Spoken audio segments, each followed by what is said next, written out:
Hello, on se retrouve pour la deuxième vidéo du chalet autonome. On va aujourd'hui utiliser le calculateur photovoltaïque. On lance le calculateur de rentabilité d'installation photovoltaïque ici sur la page conseil. Aujourd'hui, une famille nous a demandé de regarder la rentabilité d'une future installation en autoconsommation, c'est-à-dire sans stockage, avec de la vente dans le réseau, achat-vente dans le réseau. Donc on est on-grid, donc avec le réseau et non off-grid. Donc ici au chalet autonome, nous on s'intéresse plutôt à l'autonomie. Pour parler du photovoltaïque, il faut savoir que la plupart des onduleurs photovoltaïques, si le réseau s'arrête, le système va aussi s'arrêter. Donc le système est totalement dépendant du réseau pour environ 98% des installations, que ce soit des micro-onduleurs ou des onduleurs. Donc il faut savoir que certaines marques d'onduleurs, bien sûr, comme au chalet autonome, les onduleurs qui sont à la fois on-grid ou off-grid, donc on appelle onduleurs hybrides, ou alors les micro-onduleurs de chez Enphase, pour citer cette marque, qui eux sont capables de fonctionner en l'absence de réseau, c'est-à-dire de produire de l'électricité en l'absence de réseau. Donc ça c'est un point important parce qu'il est souvent mal connu par les gens qui vont faire une installation solaire chez eux. Ils pensent que si le réseau tombe en panne et qu'on est la journée, leur système va continuer à produire. Ce n'est généralement pas le cas. Donc, nous allons utiliser notre calculateur de rentabilité pour le système solaire, donc pour le photovoltaïque. Il faut savoir que généralement en autonomie, la production d'électricité n'est pas la priorité. Donc pour ceci, on peut se référer à notre article sur le blog qui présente en fait notre méthode pour améliorer son taux d'autonomie. Mais dans le monde moderne, parfois l'électricité est plutôt importante. Et des fois, ce calculateur, il ne s'adresse pas qu'aux gens qui cherchent à augmenter leur taux d'autonomie, mais aussi aux gens qui cherchent à diminuer leur facture d'électricité et être moins dépendants des différences d'achat du kilowattheure sur le réseau. Trêve de plaisanterie, on va commencer à utiliser le calculateur de rentabilité du chalet autonome. Donc pour ce faire, il faut rentrer les informations qui sont dans les cases. Donc la première chose à rentrer, c'est la production solaire de l'installation ou de la future installation. Pour la future installation, on peut lancer des simulateurs solaires. Pour la Suisse, il y a Toit Solaire, par exemple, qui peut nous donner des informations sur le futur de l'installation solaire. Ou pour la Suisse et les pays européens, nous avons le simulateur JRC que nous conseillons en fait. Il est généralement plus réaliste, un peu moins optimiste que Toit Solaire. Donc, le problème de ce genre de simulateur, même GRC, que nous conseillons sur le chalet autonome, c'est qu'il va donner des prévisions pour la première année, donc c'est-à-dire sans dégradation du matériel. Ici, l'algorithme de chalet autonome, lui, prend en compte la dégradation du matériel. Donc, ce qu'il faut rentrer, c'est la puissance crête de l'installation. Par défaut, nous avons mis 5000 watts, mais la famille veut installer 10 000 watts de puissance. Le simulateur solaire nous a donné les valeurs suivantes pour leur localisation. Donc 530 pour le mois de janvier. Donc, ensuite, nous avons 705, donc c'est avec cette puissance crête évidemment. 1100 pour la production de mars. En avril, nous sommes à 1300. En mai, nous sommes également à 1300. Donc, il suffit de rentrer les informations qui sont données. En juin, nous sommes à 1310. Alors, je m'excuse, en mai, nous sommes en fait à 1320. Donc ça, c'est dû parce que l'orientation du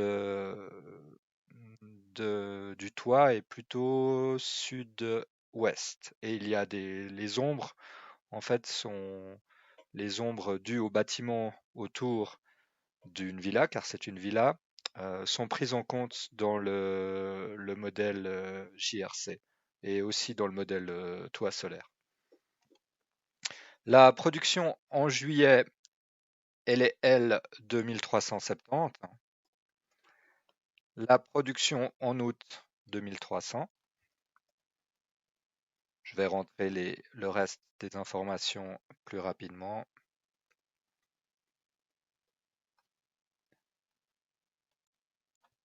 Il n'y a pas de réelle surprise. C'est un toit qui a un très bon potentiel. Et même en décembre, on est à 400 kWh avec 10 kWh crête. Donc ensuite, ce que l'on va rentrer, c'est le prix de l'installation solaire. Donc cette famille a fait quelques devis. On va mettre des prix moyens. Pour les panneaux solaires, nous avons 2500 francs. La durée de garantie des panneaux solaires, elle est de 30 ans. Le coût du reste de l'installation, onduleur, câblage, etc., nous sommes à 10 000 francs. En comptant les aides, etc., etc. La durée de garantie de l'onduleur est bien de 8 ans. Et le coût de la main-d'œuvre est de 2 000 francs. Donc la main-d'œuvre pure, puisqu'une partie du coût de la main-d'œuvre est mise dans le coût du reste de l'installation. C'est les devis que les personnes ont reçus. Donc les personnes ne souhaitent pas, dans un premier temps, mettre de batterie. Nous allons, dans une deuxième vidéo, regarder la même modélisation, mais en y ajoutant des batteries. La consommation mensuelle des personnes n'est pas connue, mais ce sont des personnes qui sont 4 avec le souhait de mettre une pompe à chaleur. Actuellement, ils ont juste des chauffages électriques et chauffage à pellet, donc la pompe à chaleur prendra une partie de la production de chaud en hiver. Ici, c'est exactement ce qu'on a mis, c'est la moyenne en Suisse d'une famille de 4 personnes qui utilisent une pompe à chaleur. Donc on va simplement garder les valeurs qui sont proposées par le chalet autonome. Pour calculer une consommation future, vous pouvez utiliser notre calculateur de consommation électrique qui est très pratique. Vous pouvez aussi, et ce que nous vous conseillons, c'est si vous voulez regarder par rapport à votre consommation actuelle, c'est simplement regarder votre facture d'électricité, plus simplement. Nous avons le tarif de l'électricité qui est acheté à 30 centimes, donc le coût de l'acheminement plus le coût de l'électricité plus les taxes, etc. Donc c'est 30 centimes le kilowattheure. Ici c'est en Suisse. Le chalet autonome, nous avons mis en euros pour nos amis belges et nos amis français. Donc tout simplement, il suffit de tout mettre en francs suisses et vous pouvez vous imaginer que c'est des francs suisses. Le tarif de vente de l'électricité dans leur commune est de 10 centimes le kilowattheure. Donc malheureusement, même si on va faire des prévisions à long terme, ces tarifs, évidemment, ils vont changer, mais ce n'est pas pris en compte dans le modèle du chalet autonome. Il y a trop de volatilité des prix pour faire de telles prévisions. Les prix vont généralement changer tous les 3 ans. voire peut-être avant, on ne sait pas. Donc les personnes souhaitent garder leur voiture, ils ont une voiture thermique, donc pas prendre de voiture, ils n'ont pas de voiture électrique ou ne veulent pas passer à l'électrique. Donc on va garder le nombre 0 km parcouru par année en voiture, puisqu'on ne va pas le prendre en compte dans le modèle. Mais si vous avez une voiture électrique, nous pouvons le prendre dans le modèle. Votre autoconsommation, elle va augmenter avec une voiture électrique. Généralement, elle va passer de 30% pour d'autoconsommation pour les meilleures installations vers 50% avec une voiture électrique. Donc, il suffit maintenant d'appuyer sur le bouton calculer la rentabilité. Et là, on voit que le coût de l'onduleur, donc l'onduleur simple, est amorti en 8 années. Le coût total de l'installation est amorti en 11 années. Les batteries et l'équipement dédié sont amortis au bout de 0 année, mais c'est logique puisqu'on n'a pas mis de batterie. L'économie totale sur la durée de garantie de l'installation, en fait, plutôt que la durée de garantie de l'installation, c'est la durée de garantie la plus élevée. Autrement dit, ce sont les onduleurs qui étaient garantis à 30 ans. Et ici, nous avons environ 40 000 francs suisses, vu que ce sont des francs suisses.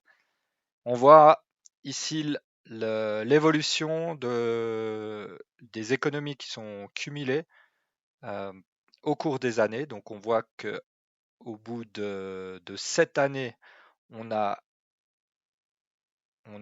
remboursé bien sûr l'onduleur et l'installation au total, on a remboursé environ au bout de entre la 10e et la 11e année, si on veut être plus précis.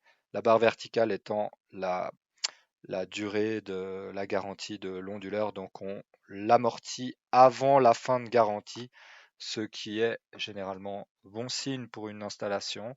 On voit que la courbe, en fait, l'algorithme du chalet autonome, ils font simuler par jour le soleil sur le toit, mais ce qu'on voit ici, c'est que c'est lissé sur une année parce que sinon le graphique serait un petit peu trop complexe à lire avec les variations saisonnières évidemment.